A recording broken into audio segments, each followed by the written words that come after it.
자유한국당은 추미애 법무장관의 검찰 고위급 인사 단행과 관련 문재인 대통령이 기획하고 추 장관이 실행한 윤석열 검찰 대학살은 전두환 정권 야만보다 심각한 야만이라며 공세를 강화했습니다.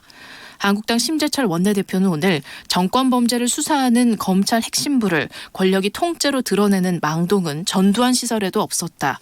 역사는 문재인 정권을 전두환 독재를 능가하는 최악의 독재 정권으로 기록할 것이라며 이같이 밝혔습니다. 끝으로 날씨입니다. 오늘 밤은 전국에 가끔 구름이 많이 끼겠고 제주도는 대체로 흐리겠습니다. 내일은 서해안 지역과 제주 지역에 새벽부터 아침 사이 눈발이 날리고 빗방울이 떨어지겠습니다. 밤에는 제주 지역과 남해안 지역에 비나 눈이 오겠습니다. 주말 동안 평년 기온을 웃도는 날씨가 이어져 큰 추위는 없을 것으로 보입니다. 내일 아침 기온은 서울이 영하 2도 등 전국이 영하 6도에서 영상 3도로 나타나겠습니다. 지금까지 아나운서 김소리였습니다. KBS 제1라디오 6시 뉴스를 마칩니다. KBS. 지극 정성을 다하는 국민의 방송 KBS 김용민 라이브.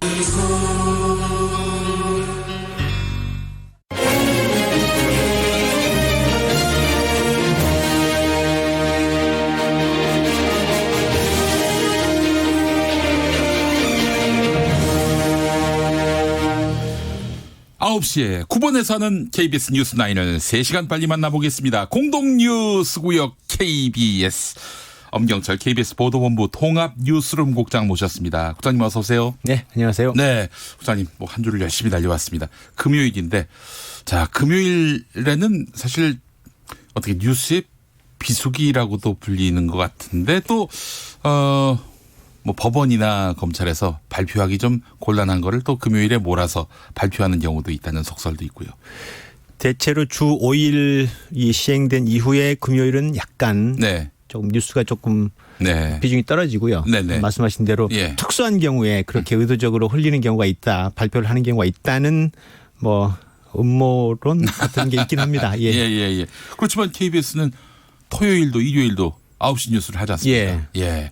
주말 뉴스는 어떻게 운영이 됩니까? 보통 주말 뉴스는 목요일쯤 토요일용, 일요일용 기획 뉴스를 이제 다 발제를 하도록 해서 일종의 주간지, 매거진 같은 그렇습니다. 개념이군요. 이제 토요일, 일요일도 발생하는 뉴스는 그날 이제 당직자들이 나와서 챙겨서 보도를 하고 뉴스가 한 40분 정도 되는데 기획물들을 각 부서에서 약간 의무적으로 내게끔 되어 있습니다. 그거를 목요일 그리고 금요일 편집하고 기사를 쓰고 지금 한창 그러고 있는 중입니다.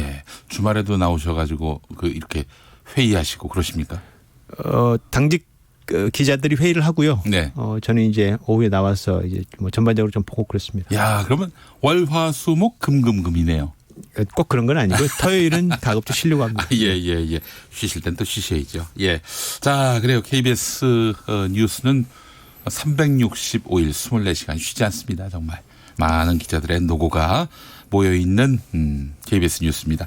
자, 오늘 뉴스9 어떤 소식이 준비되어 있습니까? 앞서 잠깐 뉴스에서 나왔는데 그 추미애 장관이 어제 국회 본회의장에서 카카오톡 메시지를 보낸 한 컷의 사진. 그게 이제 매일경제가 보도한 건데 그 잠깐 나왔듯이 지휘 감독 권한의 적절한 행사를 위해서 징계 관련의 법령을 찾아 놓으라 이렇게 지시를 했다는 거 아니겠습니까? 이건 누가 보더라도 윤석열 검찰총장을 겨냥한 것으로 해석됩니다. 그렇습니다. 아시겠지만 이낙연 총리가 윤 총장의 의견 청취 거부와 관련해서 그 장관에게 필요한 대응을 검토하고 실행하라 이렇게 지시했거든요. 실행하라. 그래서 이게 윤 총장에 대한 징계 검토로 들어가는 거 아니냐. 그럴 경우에 징계를 하려면 감찰을 해야 되거든요. 이를테면 의견 청취를 거부했는데 그 행위가 적절한 것인지 그 시간에 뭘 했는지 왜 이렇게 제3의 장소로 인사안을 가지고 오라고 했는지도 다 감찰해야 되거든요. 왜 리형을 거역했는지. 그거를 해서 최종적으로 이제 징계를 할 수도 있겠죠. 그런데 거기까지 갈 것인지는 모르겠으나 만약에 이제 감찰을 하게 되면 이게 처음 있는 일은 아닙니다. 과거에도 있었습니까? 딱 한 번 있었습니다. 언제 그런 일이 있었습니까? 최동욱 검찰총장. 그렇죠. 예, 예. 2013년이었죠. 박근혜 정부 시절에 최동욱 검찰총장에 대한 감찰을 당시 법무부가 실행했었습니다. 당시 장관이 누군지 아십니까? 황교안 자유한국당 대표입니다. 네, 그렇습니다. 네, 황 대표가 그렇게 지시를 해서 감찰을 했는데, 근데 당시에 그 혼외자 문제 네. 건으로 감찰을 지시한 건데 그게 적절했는지 당시에도 논란이 있었던 것 같습니다. 사생활의 영역인데 맞습니다. 범법의 영역도 아니고. 지금 성격이 좀 다르죠. 네. 언급하신 것처럼 최동욱 검찰총장은 사생활의 영역이고 네. 이건 공적인 영역이어서 네. 판단 기준은 조금 다르고요. 네. 다만 이제 검찰총장의 감찰은 그때 한번 있었고 네. 이번 만약에 정말 실행이 되면 이제 두 번째이거든요. 네. 그래서 이게 지금 그 카카오톡 메시지가 어떻게 현실로 나타날지에 대해서 굉장히 관심들이 많습니다. 그 징계를 한다면은 네. 그 수위가 어디까지 갈 수 있을까요? 글쎄 당시에는 이제 최동욱 검찰총장이 사퇴를 했고요. 네네. 예. 이번 감찰 받기 전이었죠? 예, 네. 그렇죠. 이제 그게 이제 불거지자 바로 그렇게 된 건데 네. 이번 건도 만약에 감찰을 하겠다고 하면 네. 글쎄요. 이게 자리에 계속 있을 수 있을지 예. 약간 수모 아니겠습니까? 이를테면. 그런데 이제 뭐 지금 신문들도 그렇고 보수 예. 신문들도 그렇고 야당에서도 그렇고 예. 물러나지 마라, 버텨라 이렇게 좀 요구하고 있는 상황이어서 윤석열 그렇긴 합니다. 총장이 또 그만둘 의지가 없어 보이고요. 네. 예. 다만 이제 이번 사건이 터진 네. 검찰의 인사와 관련된 관점을 좀 짚어볼 필요는 있습니다. 네네네. 이를테면 검찰에서는 네. 과거에 그랬던 것처럼 검찰 인사를 검찰총장이 주도적으로 할 수 있게끔 해줘야 된다. 그러니까 네. 검찰 인사를 검찰총장에게 줘야 된다라는 오랜 관행들이 있어왔죠. 네네네. 명분은 독립성을 외친 거죠. 사실 지난번 6개월 전 그 윤석열 총장 취임 이래 예. 첫 인사, 예. 첫 인사가 바로 윤석열 총장 마음대로 했던 인사 아니었습니까? 예, 그렇습니다. 예. 이게 노무현 정부 시절에 검사와의 대화에도 그대로 나오거든요. 네. 한 검사가 노무현 대통령이 그렇게 말을 합니다. 예. 검찰의 인사권을 검찰에 넘겨라. 그래야 검찰이 선다. 네. 라고 했더니 네. 노 대통령이 이렇게 얘기했습니다. 예. 검찰은 권력기구다.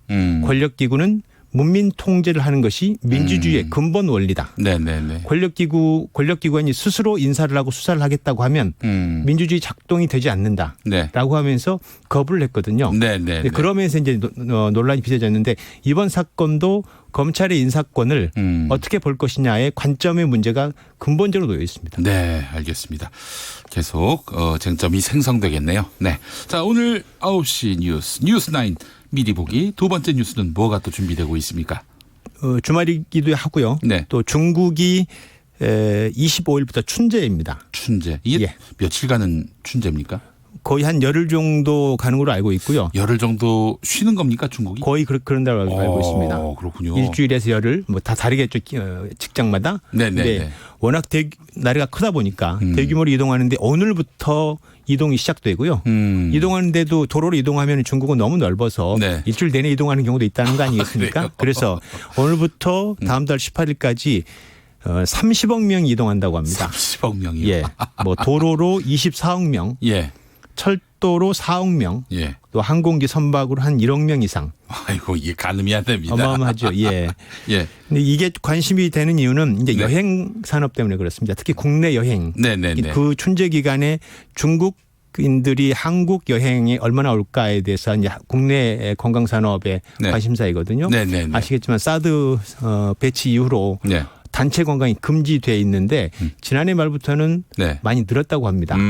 그래서 그 중국 검색 엔진이죠. 바이두에서 조사를 해봤더니 네네. 서울이 이번 춘제 기간에 인기 여행 순위 3위였다고요. 아이고. 그래서 너무 좋습니다. 예. 국내에서 상당한 기대를 하고 있다. 뭐 이런 기사가 올라와서 이걸 지금 중국 특파원이 상황을 좀 전달해 줄 예정입니다. 예. 30억 인구가 그 이동한다는 네. 거는 30억 명이 이동한다는 것은 지금 중국 인구가 30억은 아니지 않습니까? 연인원인 거죠. 연인원. 그렇죠. 그렇죠. 예. 한 사람이 여러 번 이동하니까. 체킹이 될 수 있는. 예, 네. 예. 알겠습니다. 자, 그래요. 마지막으로 국장님이 보고 계시죠. 오늘 국장님이 주목하는 기자는 누굽니까?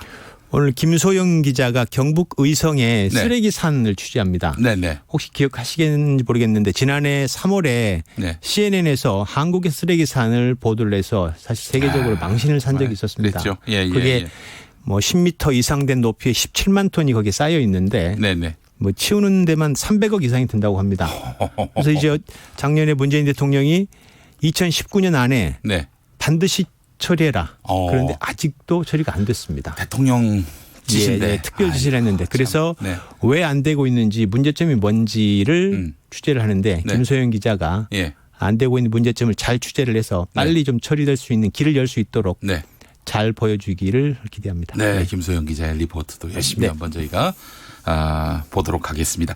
자, 엄경철 국장님 말씀 감사합니다. 네, 고맙습니다. 주말 잘 보내시고요. 네. 자, 라디오 정보센터로 가보겠습니다. 오늘 조진주 씨가 준비하고 있습니다. 지난해 울산시장 선거에 청와대가 개입했다는 의혹을 수사하고 있는 검찰이 청와대 자치발전 비서관실을 압수수색했습니다. 청와대는 오늘 검찰이 자치발전 비서관실에 대해 압수수색을 한 것과 관련해 공식적인 대응을 하지 않은 채 촉각을 곤두세우고 있습니다.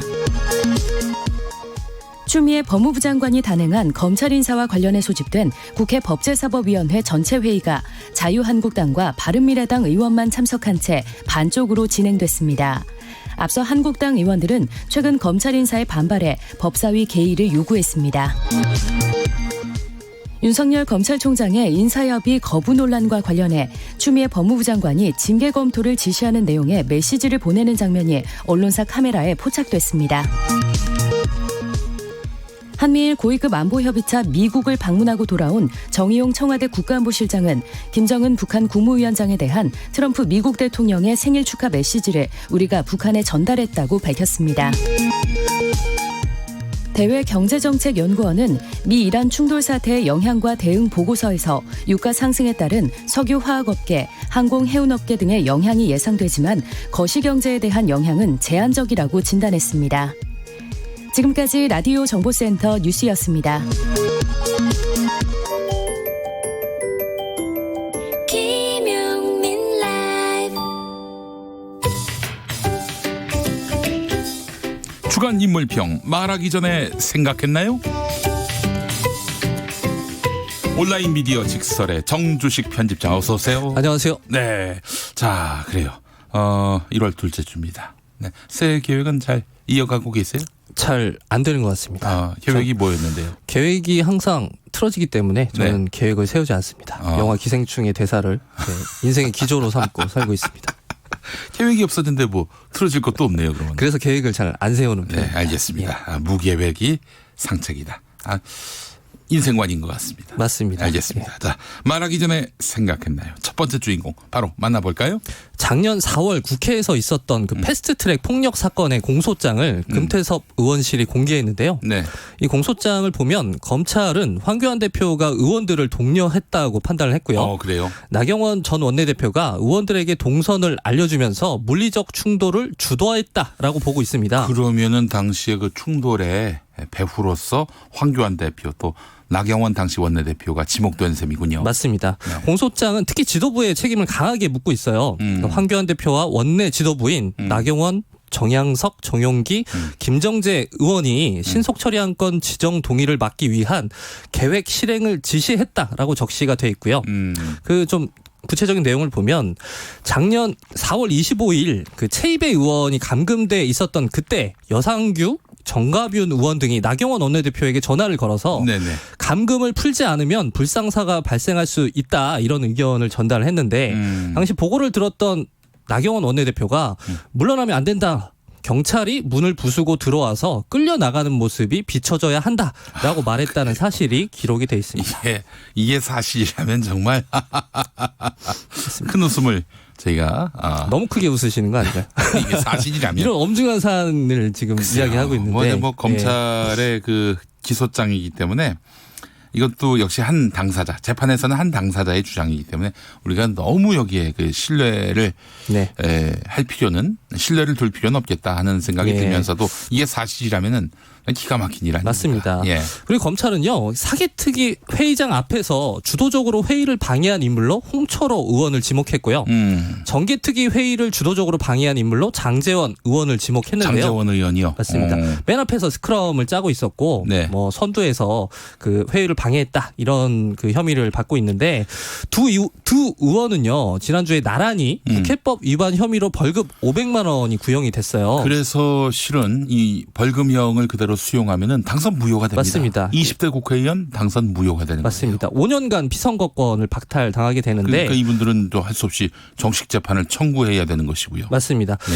그래서 이게 더 문제가 되는 게 한국당 입장에서 보면 지금 14명의 의원이 정식 기소가 됐고 비교적 혐의가 가볍다고 판단되는 10명의 의원들이 약식 기소가 됐는데 아까 그 홍철호 장제원 의원은 약식 기소된 의원들이거든요. 네. 그러니까 약식 기소된 의원들 중에서 500만 원의 벌금형이 구형이 됐다는 건 네. 나머지 정식 기소된 14명의 의원들은 그보다 더 무거운 형량이 구형될 가능성이 높다고 봐야 되는데 네네.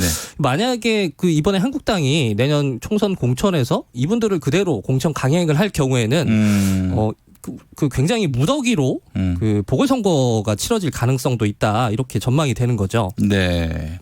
알겠습니다.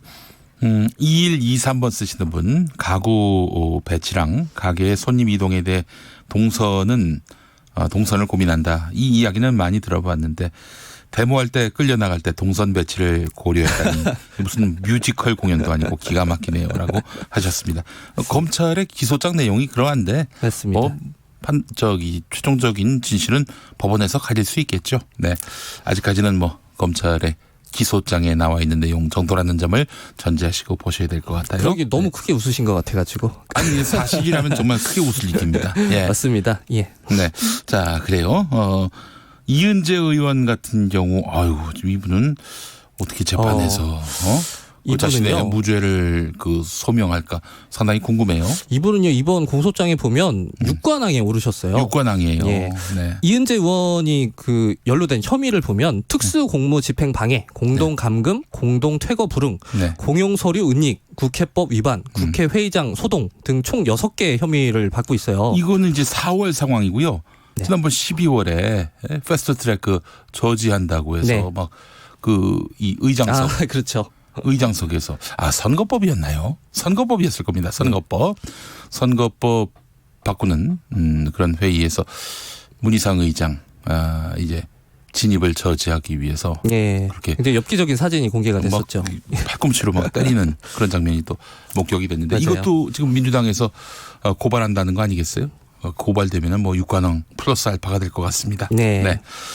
자, 그래요. 말하기 전에 생각했나요? 다음 이야기 만나보겠습니다. 민주당이 6번째 총선 인재 영입으로요. 스타트업 로스토리의 홍정민 대표를 영입했습니다. 네네네. 이분 이력이 굉장히 눈에 들어오는데 한번 잠깐 살펴보면 네. 2001년에 서울대 경제학부를 차석으로 졸업하고 삼성화재에서 4년간 근무한 뒤에 출산 이후에 경력 단절을 겪으시다가 네. 사법시험에 도전해서 2008년에 사법시험에 합격을 하셨다고 합니다. 분이 굉장히 똑똑한 분인 것 같아요. 네. 그런데 어저께 이해찬 대표가 이분을 이렇게 소개를 하면서 논란이 되고 있습니다. 제 딸과 나이가 같으신데 제 딸과는 생각의 차원이 다르네요. 우리 딸도 경력 단절자인데 경력 단절 뒤에는 열심히 무엇을 안 합니다. 그런데 홍 박사님은 열심히 해서 여기까지 오셨네요. 라고 말씀하셨는데 이 발언에는 크게 두 가지 문제가 있습니다. 네. 먼저 영입한 인재를 띄우기 위해서 자신의 가족을 그러니까 딸을 공공연하게 깎아내렸다는 점이 하나의 네네. 문제가 될 수 있고요. 네. 이게 더 중요한 문제는 경력 단절을 개인의 노력으로 극복해야 할 대상으로 묘사했다는 점입니다.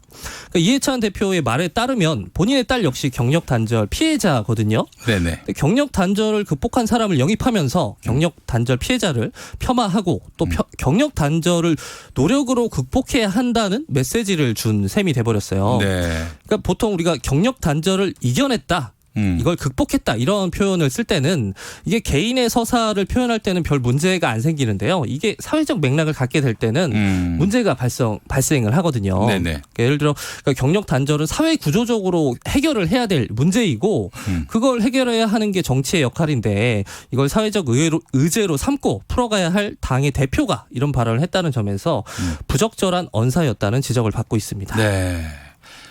정치하는 엄마들도 그래서 이해찬 맞습니다. 대표에 대해서 비판 성명을 냈어요. 예, 좀 일침을 가했는데 네. 그 여성 개인에게 열심히 살라고 말하지 말고 스스로 정치를 좀 열심히 할 생각을 하라, 공부 좀 하라라는 좀 그 강한 논평을 했습니다. 네. 여성들의 경력 단절이 뭐 그 개인의 불성실 혹은 무성의 이건 아니죠. 그렇죠. 사회 구조적인 문제로 봐야 마땅할 것입니다. 맞습니다. 네. 알겠습니다. 자, 다음 만나기 전에 네. 말하기 전에 생각할 사람. 말하기 전에 생각을 좀 안 하셨군요. 예, 죄송합니다. 예. 제가 말하기 전에 생각을 좀 하겠습니다. 예. 자, 다음 만나볼 이야기 뭡니까? 때 되면 한 번씩 터지는 지방의회 의원들의 해외 연수 논란입니다. 이거 아직도 이거 각성들 안 했습니까? 예, 또 터졌는데요. 지난 5일 충북시군의회 의장협의회 주최로 충북 도내 시군 의장 18명과 네. 수행원 30명이 인도로 떠났습니다. 이게 4박 6일 일정으로 네. 인도 북부 지역을 방문해서 인도 지방의회를 살핀다. 네. 그리고 관광 사례를 벤치마킹 하겠다. 이런 네. 취지로 떠났다고 하는데요. 네네. 이게 연수 일정을 살펴봤더니 시의회 등 공식 기관 방문은 겨우 2군데에 불과하고요. 네. 나머지 일정은 타지마할 등의 대표적인 유적지 혹은 관광지 방문으로 채워져 있었습니다. 네네네. 이건 뭐 그냥 놀러 갔다고 해도 이상하지 않은 상황이죠. 아는 사람은 다 알죠. 그렇죠. 이게 시군 의회가 해외 연수를 가려면요. 원래 사전에 심사도 해야 되고 그렇죠. 사후에 보고서도 내야 하는데 이 시군 의장 협의회라는 단체는 자율 단체로 분류가 돼 있어서요. 이런 절차도 없다고 합니다. 그러니까 이번 연수에서 예산이 6천여만 원 정도가 소요가 됐는데 이게 문제가 이게 어디다 썼는지 확인할 수 있는 보고서도 없고 네. 사후에 감사도 못 한다는 거죠. 이 돈은 의회에서 타서 썼을 거 아니에요. 맞습니다. 당연히 그 세금으로 썼겠네요. 맞아요. 각 시군에서 각출을 했는데 네. 그 돈이 결국엔 다 세금인 거죠. 글쎄 말이에요. 이래놓고는 제대로 사후 정산도 제대로 못했다면은 이건 뭐 진짜 뭐 세금을 마구잡이로 거리에 흘린 셈이 되겠네요. 그렇습니다. 네. 이게 시군 의회 단위에서 이제 외유성 출장에 대한 이런저런 비판이 제기되니까 일종의 우회적인 방식으로 이제 외유성 연수를 떠났다 이렇게 볼 수 있을 것 같아요. 네. 그러면 안 됩니다. 네. 맞습니다. 자, 주간 인물평 말하기 전에 생각했나요? 온라인 미디어 직설의 정주식 편집장과 함께했습니다. 자, 7354번 쓰시는 분 매일 저녁 6시 20분만 되면은 갈등의 연속입니다. 계속 KBS 1라디오 김용민 라이브를 들어야 하나 아니면 타 방송의 정관용의 시사잡기를 들어야 하나. 그래 정관용 선생은 훌륭한 분입니다. 정말 제가 자로된 듯한 중립을 추구하는 진행자면은 사실 정관용 진행자가 저희 선배예요. 네. 저도 굉장히 좋아하는 분인데 네. 그래서 그쪽을 들으시라고 지금 아닙니다. 권하시는 건가요? 정관용 선생은 KBS 1라디오 오후 2시 반부터 3시까지 정관용이 지금 이 사람을 통해 만족하시기 바라겠습니다. 네. 2시 반에 정관용 선생이 KBS 1라디오 진행합니다. 6시에는 KBS 1라디오를 들으셔야 되겠죠. 이거 뭐 그냥 KBS 1라디오를 하루 종일? 납땜을 하세요. 납땜을. 어디 돌리지 마시고. 예. 자, 그래요. 김정일님, 김용민 라이브는 왜 2시간밖에 안 하나요? 4시간은 해야 하는 거 아닙니까? 라고 하셨습니다. 출연료만 주면 뭐 더블로 묻고 더블로 가면은 뭐 당연히 할 수 있습니다. 네. 자, 정주식 편집장님 말씀 잘 들었습니다. 감사합니다. 네. 교통정보센터를 가기 전에 공지사항 하나. 지금 듣고 있다는 것을 인증해 주시면 커피 쿠폰 드립니다. 예. 이거 저희의 공지입니까? 7354번 쓰시는 분의 공지입니까? 그래요. 자, 저기 딴 방송 안 가고 저희 방송 들으시면은 커피 쿠폰 드린다고 공고하라고요. 예, 알겠습니다. 여러분. 하여간 주세요. 많이 문자 보내주시기 바라겠습니다. 교통정보센터 가보겠습니다. 김민희 씨. 네, 금요일 퇴근길인 만큼 정체 곳곳으로 심합니다. 고창 담양고속도로 고창 쪽으로 북광주 부근 1차로에서는 사고가 났고요. 중부 내륙고속도로 양평 쪽으로 장현터널 부근에서도 사고가 났습니다. 1차로를 막고 처리 작업을 하고 있어서 부근으로 차량들 서행합니다. 이후로는 감곡 일대로 차량들 더디게 지납니다. 중앙고속도로 부산 쪽으로 공근터널 부근 1차로에서는 낙하물을 처리하고 있고요. 그 후로는 대동요금소에서 삼락 사이로 지나는 차량들이 많습니다. 당진 대전고속도로 대전 쪽으로 유성분기점 부근에서도 사고가 났습니다. 서해안고속도로 서울 방면으로 서평택 분기점에서 용담터널 사이로는 23km 구간에서 정체 심하고요. 더 가서는 서서울요금소에서 조남분기점 사이와 또 일찍에서 금천까지 정체입니다. 그 밖에 서울시내 강변북로 일산 쪽으로 난지나들목 부근 1차로에는 고장난 차가 서 있는 데다 교통량까지 많아서 반포대교부터 정체 심합니다. KBS 교통정보센터였습니다. 김용민 라이브 오디오 파노라마. 그래도 박근혜 정권은 혼외 자라거나 보고 의무 위반이라는 꼬투리라도 잡고 내쫓고 자천을 시켰지만 1월 11일 국회 법제사법위원회 회의 자유한국당 이은재 의원 발언.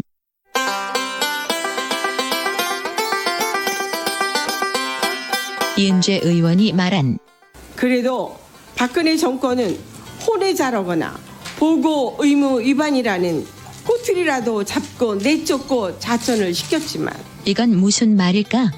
바로 2013년 박근혜 정권의 정통성이 의심받게 된 국정원 선거 개입 사건의 수사를 지휘했던 최동욱 당시 검찰총장을 정권이 혼외자를 구실로 해서 내쫓은 사건. 최동욱 당시 총장 타의에 의해 물러나면서 그동안 비록 짧은 기간이지만 오로지 법과 원칙에 따라서 우리 검찰을 제대로 이끌어가기 위해서 최선을 다했다고 자부합니다. 박근혜 정권은 곧바로 국정원 선거 개입 사건 수사를 무력화하기 위해 수사팀을 흔들기 시작하고 당시 수사팀장은 윤석열 현 검찰총장. 야당 도와줄 일이냐, 야당이 이걸 가지고 정치적으로 얼마나 이용을 하겠냐 이런 말씀을 하시길래 저는 이게 검사장님 모시고 이 사건을 계속 끌고 나가기는 불가능하다는 판단을 했습니다. 황교안 법무부 장관하고도 관계가 있는 얘기죠? 무관하지는 않다고 생각합니다. 그렇습니다. 황교안 법무부 장관 등이 수사를 방해했다는 이야기. 그로부터 6년 뒤 검찰총장 후보자가 돼서도 당시 발언은 사실이라고 증언. 지금의 생각도 변함이 없죠. 변함이 있는가 없는가만 답변할 수 없습니다. 변함이 없죠. 네. 이에 대한 황교안 당시 법무부 장관의 해명. 검찰 수사에 외압이 있다고 하면 제가 몸으로 맡겠습니다. 수사팀의 의견에 관해서 무슨 압력을 넣거나 부당한 수사 못하게 하거나 이런 일 없습니다. 하지만 야당인 민주당은 황교안 장관의 해임 건의안을 내겠다고 엄포. 당시 김한길 대표. 황교안 법무장관은 원세훈 전 국정원장에 대한 검찰의 구속영장 청구에 대해 이를 묵살해 왔을 뿐만 아니라 선거법 위반 혐의 적용에 대해서도 사실상 재검토를 계속 주문해 왔다고 합니다. 이는 법무장관 스스로 법과 원칙을 저버린 행위라고 아니할 수 없습니다. 이런 가운데 수사팀을 해체하는 인사가 단행되고 당시 MBN 뉴스. 윤석열 수사팀장 역시 국정원 직원을 체포하는 과정에서 수뇌부와 마찰을 빚다가 직무에서 배제가 됐고 국정감사장에서 상부의 외압설을 폭로했다가 징계를 받고 결국 좌천됐습니다. 수사 외압 의혹을 제기한 윤석열 여주지청장 겸 전 국정원 댓글사건 특별수사팀장이 있는데요. 여주지청장 자리에서 도려 대구 고등검찰청 검사역 발령이 났습니다. 고검은 수사가 아닌 항소심 공소 유지나 국가소송 등 수사와는 다소 거리가 먼 업무를 하게 됩니다. 고검으로 발령났다 이러면 좌천성 인사로 인식되곤 합니다. 윤 전 팀장과 사실상 함께 움직여온 박형철 부팀장 겸 서울중앙지검 공공형사부장도 대전 고검으로 발령됐습니다. 인사제청을 했다면 황교안 장관이 했을 터. 다시 1월 10일 이은재 의원 발언. 그래도 박근혜 정권은 혼외 자라거나 보고 의무 위반이라는 꼬투리라도 잡고 내쫓고 자천을 시켰지만 한편 황교안 현 자유한국당 대표. 정권에 불편한 수사를 한다고 보복 인사를 해서야 되겠냐며 문재인 정부를 규탄. 1월 9일. 정권 비리 수사 검사들에 대한 보복 인사였습니다. 수사를 무력화해서 수사 방해하려고 한 것입니다.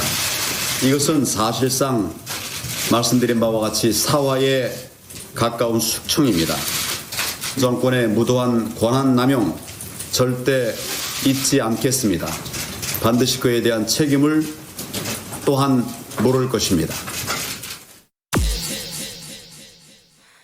나는 너에게 사랑을 구걸하지 않았어.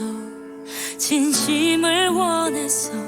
마지막으로 널 봤던 날도 널 원하지 않았어. 진심을 원했어. 상처받은 내 마음과 더럽혀진 그때 추억 날 바라보던 네 표정 다 너무 싫어. 난 네가 싫어. 불안했던 우리 모습 지켜내려던 내 모습 다 너무 후회가 돼. 잘 몰랐던 난 네가 싫어.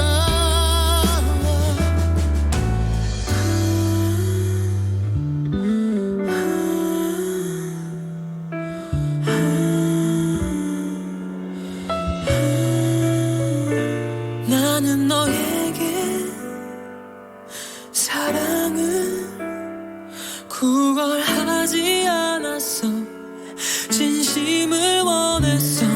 마지막으로 우리 만난 날도 넌 진심이 없었어. 진심을 원했어.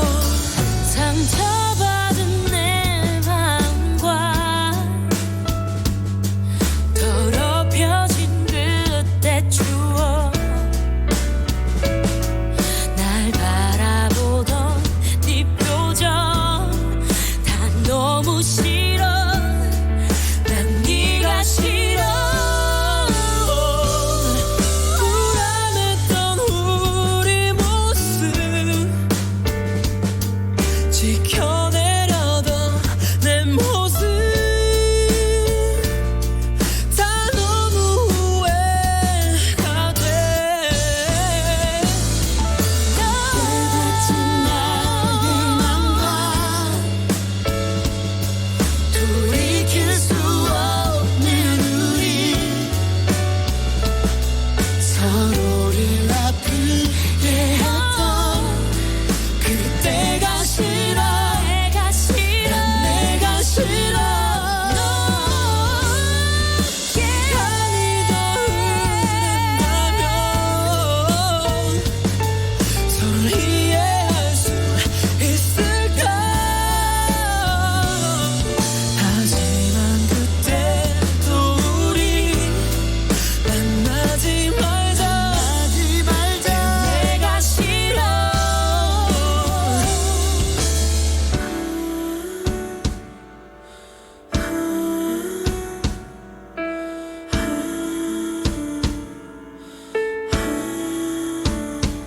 나는 너에게 늘 진심이었고 너도 그때만큼은 그랬을 거라 믿어.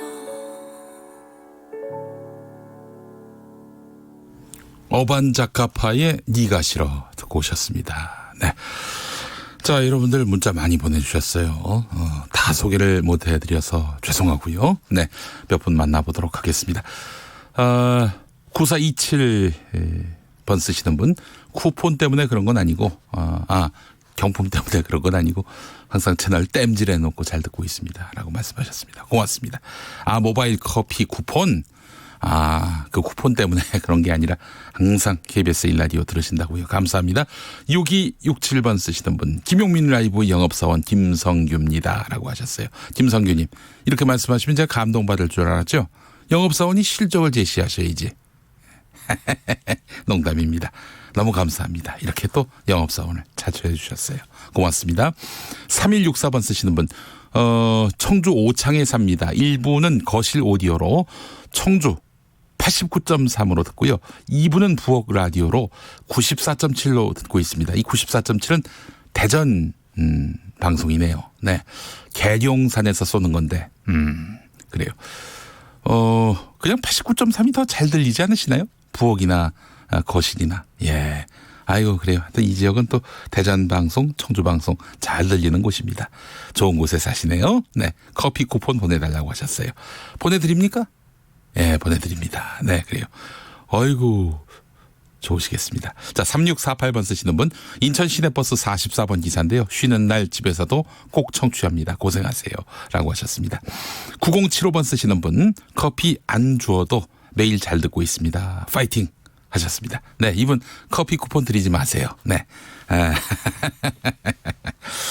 2633번 쓰시는 분, 방송 시간 늘려주세요. 5시간으로. 박문수님, 로그인 너무 힘들다. 묻고 더블로가 용민이 4시간 해주세요. 라고 해주셨습니다. 아이고, 감사합니다. 이렇게 또 저희가 방송 수준에 비해서 너무 과찬을 듣는 것 같아서 몸둘 바를 모르겠습니다. 자, 오늘 퀴즈 정답은 중립이었습니다.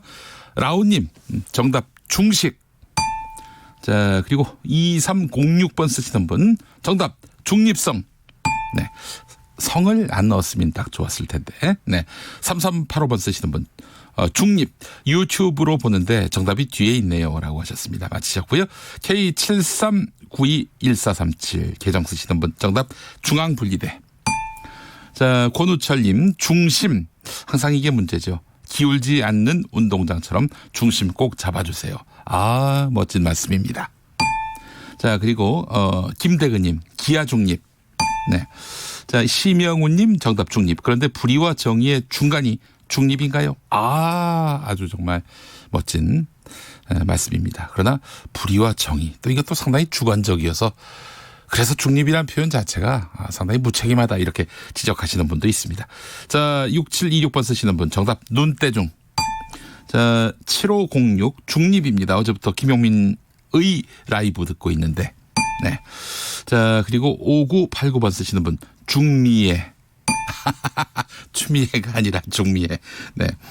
그리고 SIMIS로 시작하는 필명, 정답 독립. 대한독립 만세, 김용민 라이브 만세.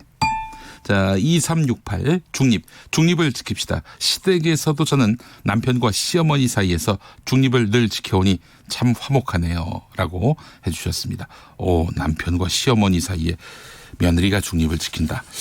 사연이 많은 집안 같습니다. 네. 아, 그래요. 퀴즈 정답 보내주신 분들 축하드리고요. 자, 그 밖에 또 청취 인증 5분 커피 쿠폰 선물로 받으실 분들입니다. 9427번 쓰시는 분, 쿠폰 때문에 그런 건 아니고, 이건 아까 소개를 해드렸구나.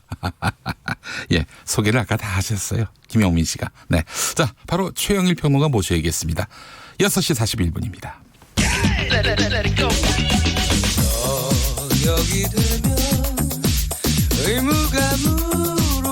김용민 라이브를 듣고 계시죠? 처음에 만난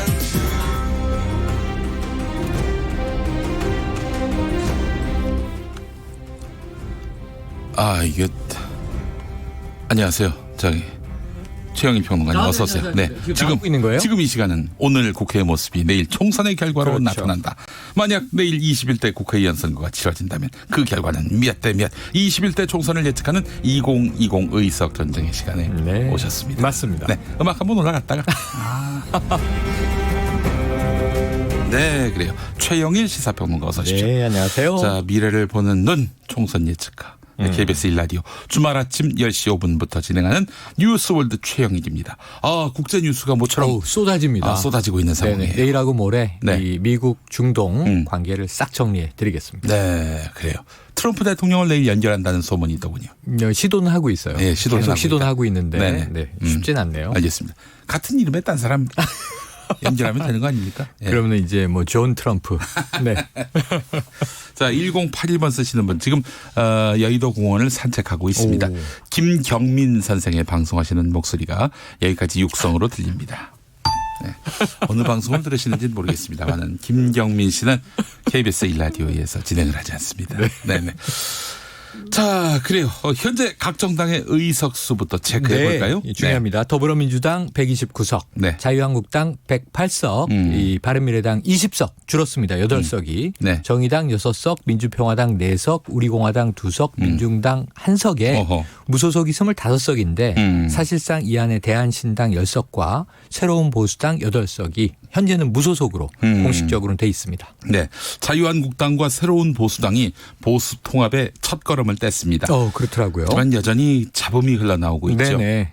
한국당 내 친박계 반발. 앞서 저희 일부 시간에 김진태 의원 목소리를 들어봤습니다마는 친박계는 굉장히 불편해요. 새로운 보수당과의 통합 논의가. 그런데 이게 명분은 보수 대통합으로 가지 않으면 필패다. 이 공식에 대해서는 다 동의를 해요. 아, 그래요? 근데 어떤 방식의 통합이냐인데 우선 김진태 의원 친박계 입장은 왜 조건을 닫느냐 통합에. 조건 없이 해야 진짜 좋은 통합이지. 그러면은 조건 없이 네. 유승민 의원 다 받을 수 있다는 겁니까?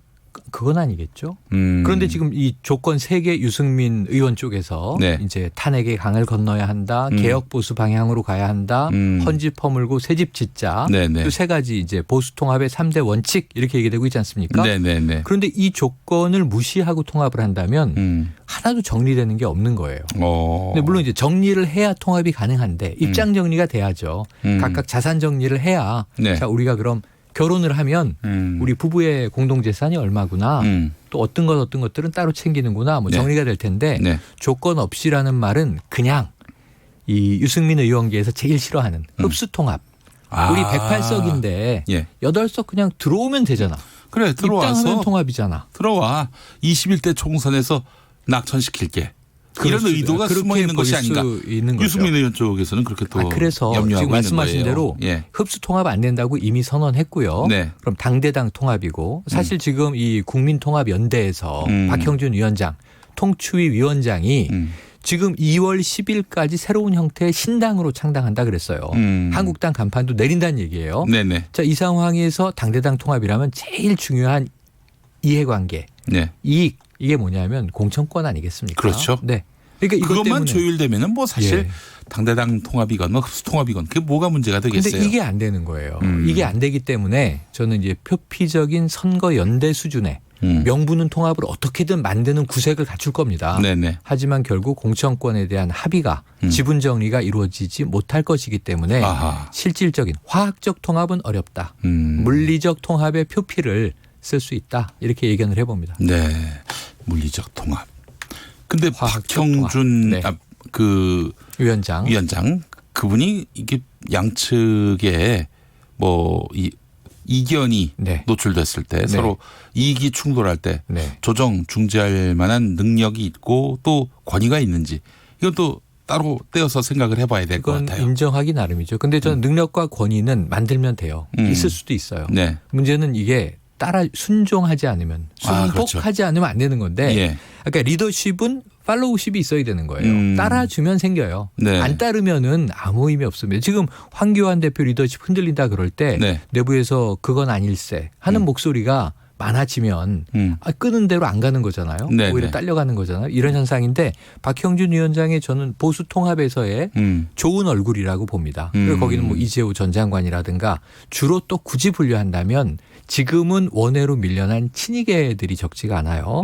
그럼 친이계, 친박계, 비박계 뭐 이렇게 막 다 이제 과거 보수는 어딘가에 속해 있었으니까 통합된 양상으로 볼 수 있는데 이 박형준 위원장을 따라주고 밀어주고 할 수 있겠는가. 이해관계가 맞으면 되죠. 그런데 이해관계의 이 조율이 쉽지 않다. 이렇게 볼 수 있겠습니다. 네. 알겠습니다. 이거 참 갈 길이 멉니다. 갈 길 멀어요. 시작을 했기 때문에 뭐 아예 시작도 못하는 단계보다는 훨씬 나은 것이긴 합니다만은. 아주 부정적으로 봤던 것보다는 아까 네. 말씀하신 대로 한 발짝 내디디려는 노력 이건 좀 가상해 보이고요. 네. 여기에 안철수 전 대표까지 이제 곧 돌아오면 이 합류하는 것을 목표로 삼겠다. 네. 그럼 여기에는 사실 보수 대통합이 아니에요. 안철수 전 대표가 보수에 들어오면 정치적 생명이 오히려 위험해집니다. 그래요? 그 대신 거기에 두 글자만 붙이면 돼요. 네. 중도 보수 대통합. 중도 보수 그러면 대통합. 안철수 전 대표가 발을 디딜 수 있는 발판이 하나 생기는 거예요. 왜냐하면 극중주의, 네. 중도, 자로잰 듯한 중립. 이 김용민 이 DJ랑 같은 포지션이잖아요. 그런데 이제 그 중도라는 말이 아직은 없으니 네. 사실은 중도라는 말을 박형준 위원장이나 네. 유승민계에선 하고 있고 한국당이 어떻게 받을지는 지켜봐야 될 것 같습니다. 근데 사실 그 유승민, 안철수 두 분 네. 화학적 결합이 쉽지 않다는 점을 바른미래당에서도 확인시켜 줬잖아요. 네. 그런데 보수 통합 그 한물에서 만날 네. 수 있을지 이게 또 의문입니다. 사실은 이 짧은 역사, 탄핵 이후의 역사를 보면 네. 그때 이 새누리당은 해체하고 자산을 다 국가에 헌납해야 마땅한 정당이다. 이렇게 얘기한 분이 이제 누구였냐면 김무성 의원이었어요.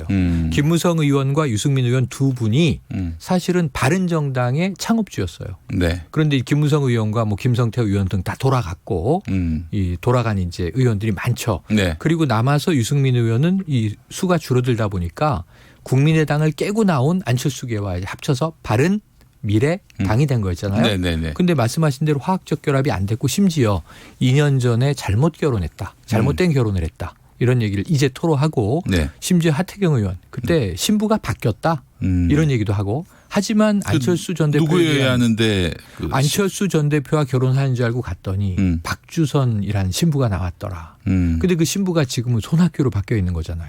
당 대표를 이제 기준으로 봤을 때 네. 그런데 또 안철수 전 대표는 이제 이 지방선거까지 패하고 은퇴 선언하고 해외로 갔는데 그럼 돌아오면 자기 집이 바른미래당이 맞아요. 현 주소지가. 그렇죠.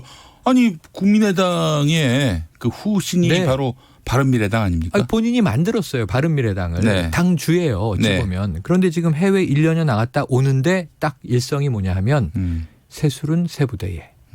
그러니까 지금 새술은 세부대회라는 말은 제 말은 바른미래당은 안 간다는 뜻이로구나.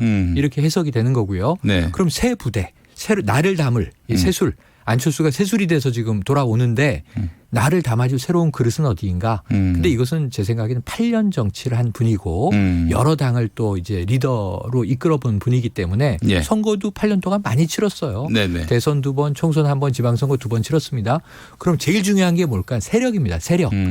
이 4월 총선 이제 90여일 남았는데 세력 없이 내가 그럼 맨바닥에서 다시 시작해 보겠다.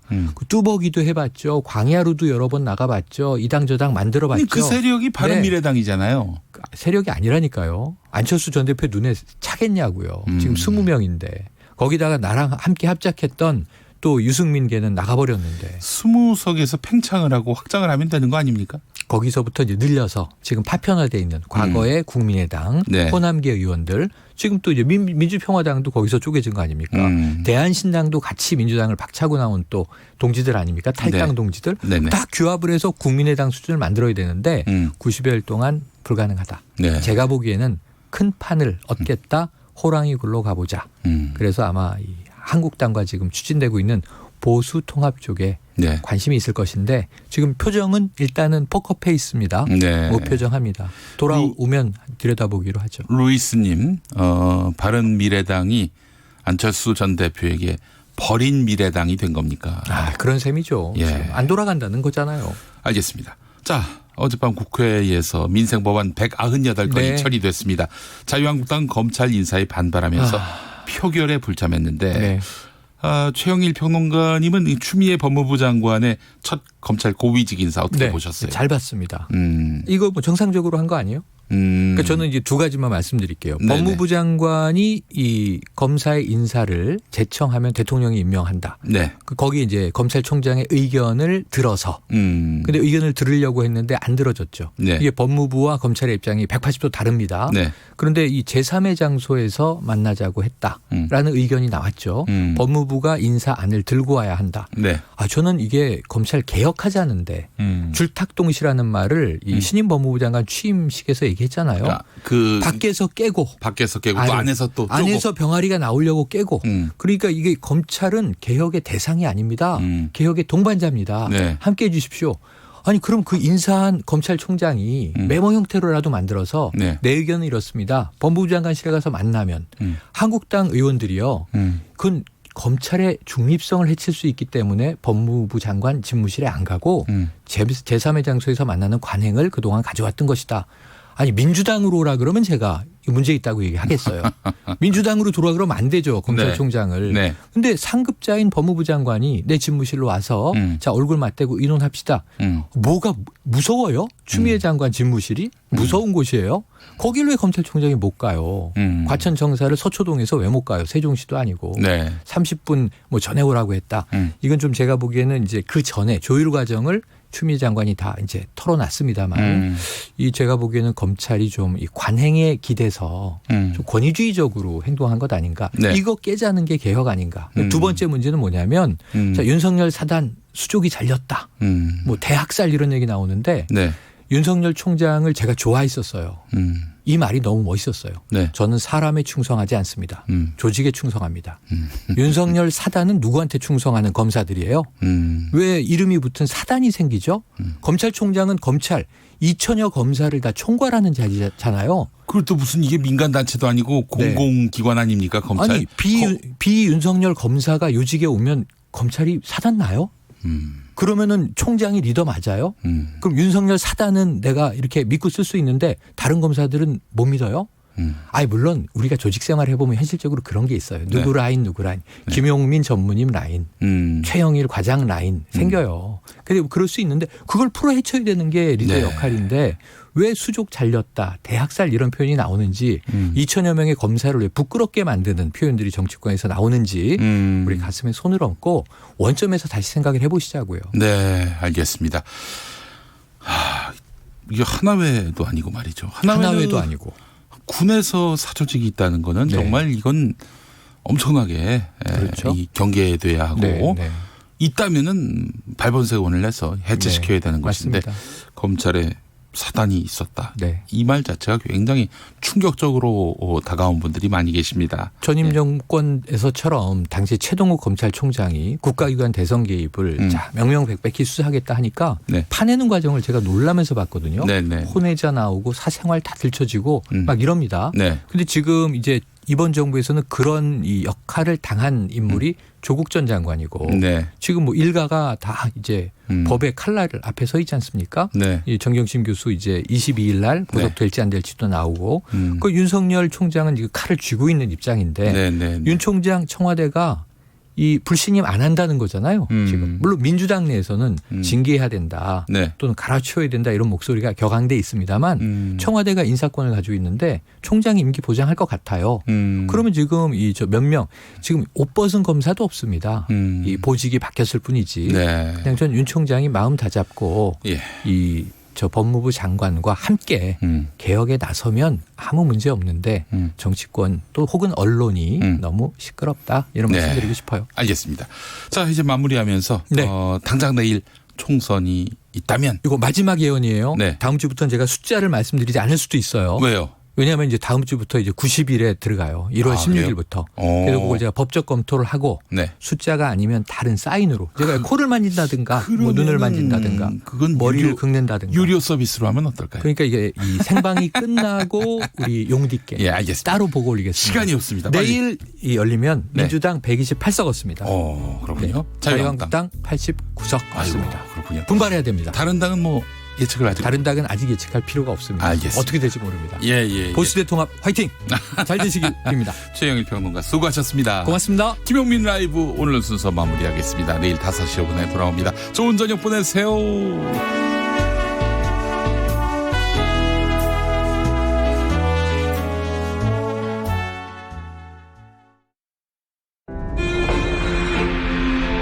(2020) 연중기획 청년이 말한다. 안녕하세요. 저는 부산에서 초등학생들 가르치고 있는 28 김민철입니다. 초등학생들이 체육을 좋아하고 최대한 신체 활동을 많이 해서 즐길 수 있도록 그렇게 만들어주고 있고, 그래서 올해는 아마 처음으로 담임을 맡을 것 같은데 올해 학생들과 함께 즐겁고 행복하게 생활했으면 좋겠다는 바람이 있습니다. 앞으로 학생들이 아마 졸업시켜도 기억에 남아서 계속 찾아오고 싶은 선생님으로 남고 싶습니다. 임용고시 준비하시는 분들도 많고 지금 취업 준비하시는 분들 제 친구들도 많이 준비하고 있는데 모두 다 2020년 올 한 해에는 모두 좋은 결과 이루셨으면 좋겠습니다.